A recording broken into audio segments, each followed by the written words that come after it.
Olá, essa é a segunda parte do vídeo sobre bruxismo. Eu sou o Carlos Henrique da Curato Odontologia e Estética Facial.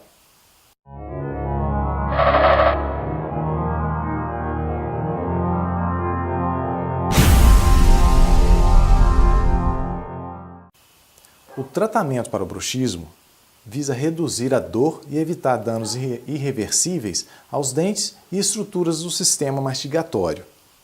Alguns passos que você pode tomar para aliviar os sintomas são: aprenda técnicas de relaxamento para ajudar a reduzir o estresse e a ansiedade.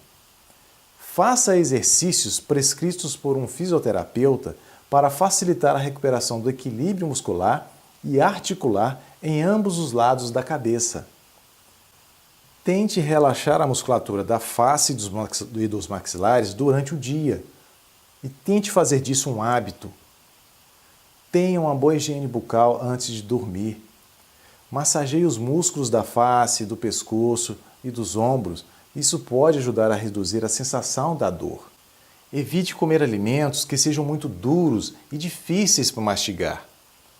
Faça compressas com água morna ou água quente nos músculos da mastigação.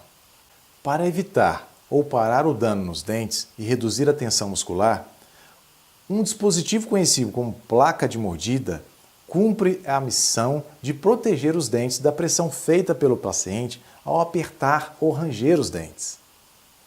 É feita de resina, sendo desta forma muito rígida, de modo que ajuda a manter a mandíbula numa posição mais relaxada.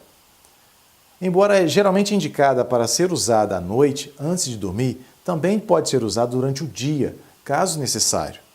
A placa tende a reduzir o hábito de apertamento e, se parar de utilizá-la, os problemas e dores voltarão a aparecer. Em alguns casos, é necessário que o tratamento ortodôntico seja realizado para corrigir a posição dos ossos e dentes que estão mal posicionados. Mas isso deve ser feito em um segundo momento, como tratamento complementar, quando as dores e os outros sintomas estiverem controlados.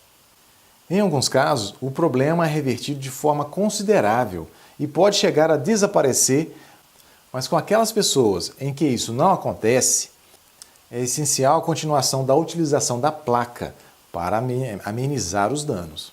Existe também o tratamento com Botox.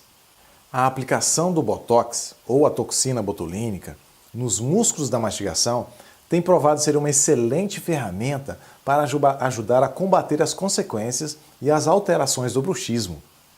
Essa droga é um relaxante muscular de atuação local, sendo potente e segura por longo período de tempo, de 3 até 6 meses, e age apenas nos músculos da mastigação sem causar efeitos colaterais indesejáveis, comparando-se com os relaxantes musculares sistêmicos, como por exemplo, sonolência, diminuição dos reflexos e outros mais. O Botox é usado estrategicamente na terapia, reduzindo em pouco tempo os pontos de gatilho nos músculos, permitindo um melhor desenvolvimento da terapia convencional, isto é, estabilizando a mordida através de uma placa e até mesmo a fisioterapia. Durante o dia, é mais fácil tentar modificar o comportamento do paciente, mas se o bruxismo é noturno, isto é, se ele acontece à noite enquanto dorme, será muito mais difícil de combater. Prevenção do bruxismo. Como é um distúrbio de hábito involuntário, é difícil de encontrar os meios mais adequados para ajudar a prevenir a manifestação do bruxismo, com exceção de prevenir uma das causas conhecidas, o estresse. Um alto nível de estresse ou ansiedade durante o dia pode desencadear os episódios de bruxismo durante a noite. Portanto, se o período de estresse é prolongado, o melhor a se fazer é tomar medidas para reduzir ou eliminar esses problemas antes que ele causem outros distúrbios. Algumas opções para tentar prevenir o bruxismo, pelo menos à noite, são os seguintes. Praticar alguns esportes ajudam a reduzir esse estresse e ajuda a dormir melhor. Evite tomar café e outras substâncias estimulantes horas antes de dormir.